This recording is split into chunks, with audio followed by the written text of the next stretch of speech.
Going in depth tonight, heartbreak for the Dorman High School community. Last night, 3 students were killed in a crash in Spartanburg County, and this tragedy comes just weeks after another student was also killed in a crash. And today we sat down with Dr. Nicholas Beck with Vive Psychology in Greenville on how students and staff can now process this grief together. But Dr. Beck, thank you so much for taking some time with us. A really unfortunate and tragic situation for the Dorman High School community. 4 students now lost within a month, 3 recently killed in a car crash just last night. I think overall here, how does this grieving process begin now for these students, and how can they process this at such a crucial time in their lives? Yeah, it really, I think the first stage is just processing the shock. It really for students and for parents and administration, it's just, hopefully connecting with each other. Some students are going to want to talk things through. They're going to want to connect and hug and cry. And then other students are going to be more withdrawn. And so I think that we want to try to honor these first few days of just managing the tragedy and everybody just dealing with the shock of that. And then as days go along, really being willing to have those difficult conversations of how are you doing? How are you feeling? And really try to just continue to reach out. And some students, like I said, will rebuff those attempts, whether it's from parents or peers, and other students are really going to want to talk things through. So I think it's really taking it days at a time and trying to establish ultimately some normalcy. But for right now, it's just really, really heavy on everybody's hearts. How can parents or even neighbors help those students process and grieve in these kinds of situations?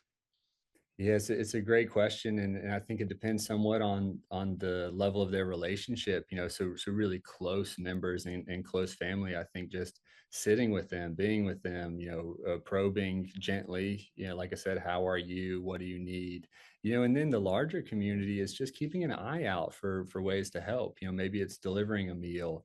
Maybe it is just putting a prayer circle together. Whatever that people feel like they can do that's going to help let parents and peers know they're not alone and they don't have to carry the burden alone, I think goes a long way. What would be your message to parents now, especially with these situations? They can hit so close to home for so many, but with teen children of their own and sending them out and still trying to give them some freedom, but at the same time, this is now playing a factor into their psyche.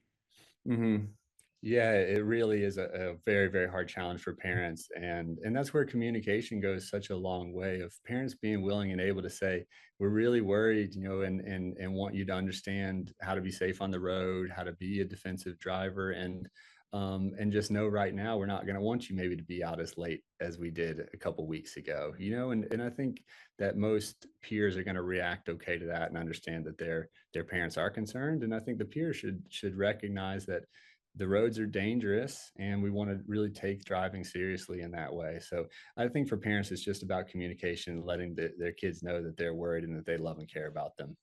What does the long-term solution look like for helping these students process this? Because we know, the initial shock, days and weeks after this tragic accident, but long-term, several months down the road, or even years, how can individuals, neighbors, and family members continue to support those students and those within that Dorman High School community? Mhm. Yeah, first and foremost, I think you want to look out for any big changes in someone's behavior. If a student is staying withdrawn, they seem to lack any capacity for positive emotions. Their grades are really plummeting. I think that's where you enlist a professional, and really try to connect them with a counselor or therapist and see if they can kind of work through that grief process a little bit more actively. Um, yeah, it's just about monitoring and then about helping these students know that it's important that they live their lives. They're going to carry a heavy heart, but it's also really important that they invest in their lives still and they invest in their relationships, and that's not doing a disservice to those who are no longer with us. Dr. Beck, thank you so much. A tragic situation for so many, but thank you so much for your help and your insight. Yeah, absolutely. My pleasure.